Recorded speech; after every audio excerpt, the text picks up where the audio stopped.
G'day guys, just going to preview the Devonport Gallops meeting for Sunday. There's 8 races, we'll try and dash through them pretty quick. I'll get out of the way early as I'm not going to be about tonight. So there's no betting available at the moment, but the first looks pretty thin race. We've got probably Divine Strategy and Need a Queen at the top of the list. Probably trying to draw a line between the form. Divine Strategy got beaten last time by a horse who finished behind Need a Queen in a 2-year-old race here recently. Wasn't much between them that day, so it probably enables you to draw some sort of a line. Then she ran well in what appeared to be a stronger race in Launceston. Draws well in barrier 2. So happy to have her on top from Divine Strategy, then Bloomin' Late and In Bloom, and then probably Orange Encounter. And Patrick Go's been that bad at the trials. The second, I actually black booked a couple from the trials in Kyogle Sun and Valerius, and they're both here. And they also run into another one that I black booked from the Launceston Gallops last week. So 0 points the one I've ultimately settled on. Probably I wouldn't be backing it early. I'll probably wait until we see, because I beat Need a Queen home last time, and that's the top selection in race 1, so probably best to wait and see how it goes. You maybe even multi the two of them. If Need a Queen win, it obviously strengthens excuse me, the chances of 0 point.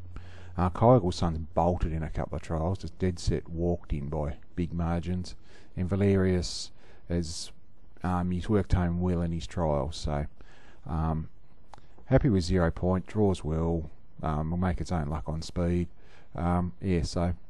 But as I said, just keep an eye out in the first, and if Need a Queen runs well, then it should sort of be a good pointer for 0 point. The third is a tricky race, doesn't appear to be much speed. Amber in Paris and Great Expectation were in the same race last time. Amber in Paris probably went a shade better, but Great Expectation meets it 3 kilos better at the weights, so no confidence in the race at all, but forced to have a bet, I'd probably just have something small. Great Expectation is probably going to be slightly better value than Amber in Paris, just with the weight pool. So yeah, so race 3, number 3, Great Expectation.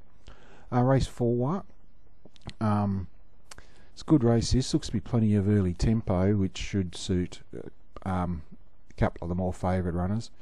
Probably the two that I've probably narrowed it down to are Banker Dream and Mully's Idol. Bardew actually beat Mully's Idol home last time, but Mully's Idol meets it 3.5 kilos better at the weights, and in Launceston it drew the outside gate and set 3 deep no cover the entire, so I think it's had 2 starts on the track for a win and a third. Yep. So happy to be on, pretty keen actually, just with the likely tempo in the race, and drawn to sort of sit midfield. Banker Dream also drew wide in Launceston, jumped well and had to be eased back, so from barrier 1 it's probably going to box seat.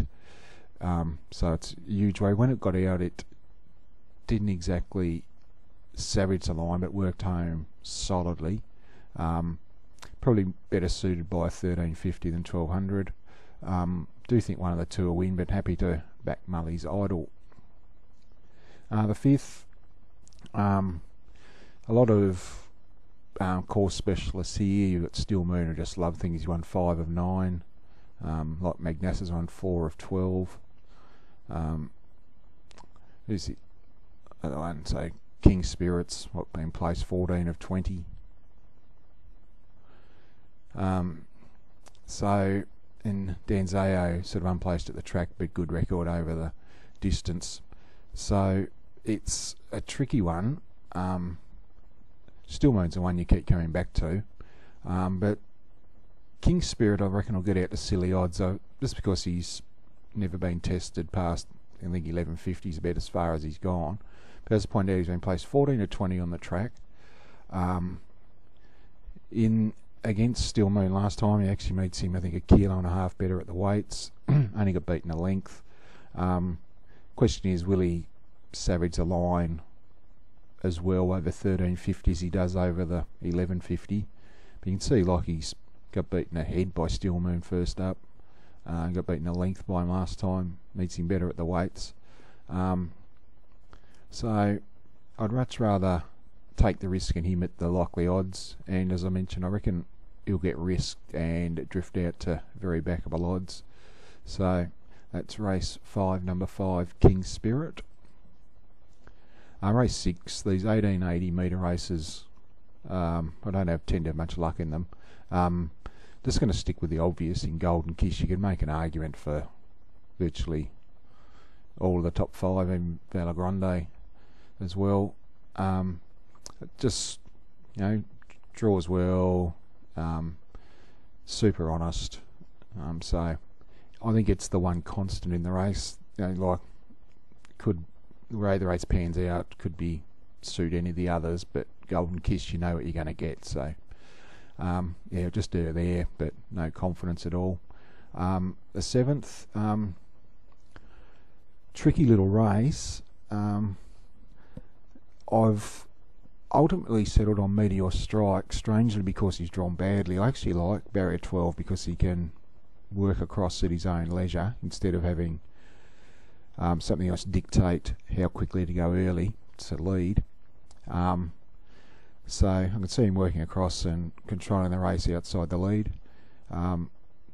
GG Roll Miss, Barrier 1, going to get Gun Trip. Majestic Bow with the claim gets in very well. And probably the other one, Sugar Free, watch its trial there earlier, Savage the Lion. So you'd think it's going to be competitive as well. Just tough race, but going to give Meteor Strike one more chance. And strangely, because it's drawn badly, might actually be a blessing in disguise. And the last, I think the top 3 clear top picks here. Happy to be on Killing Falls again. I'm just not overly keen on just the way the barriers have fallen. It might be sort of not a great deal of tempo, and the other favourites have drawn to be on speed on the fence. But just really liked his first up win. It was actually on the same day that GG's Blondie ran second, even though he went quicker time than the benchmark 72s. It was arrogant the way he actually won. We've actually got it here, I think. We might actually replay it. But as I mentioned, he does get back. Towie. So here he is here in the white with the pink sleeves and cap. So you can just see him weave through here.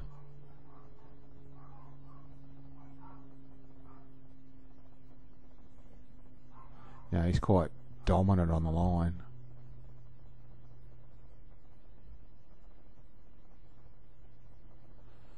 Yeah, obviously a lot to like there. Subsequent to that, he also trialled at Devonport. So he's here, the same colours, white with the pink sleeves. He has a very soft trial. So he's here. You know, like he's not asked so much. It's obviously just to keep him ticking along in between runs.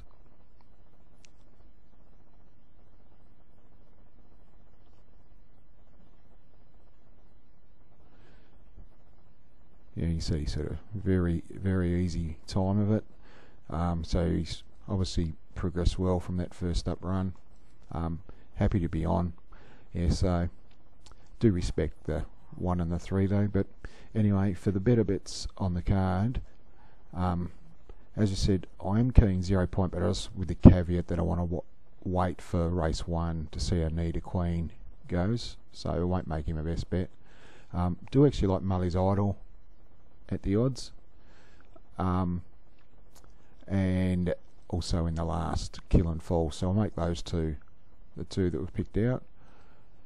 Race 4, number 3, Mully's Idol, and race 8, number 2, Kill and Fall. So anyway guys, we'll leave it there, and we'll be back with a recap of the meeting probably on Monday, but thanks again.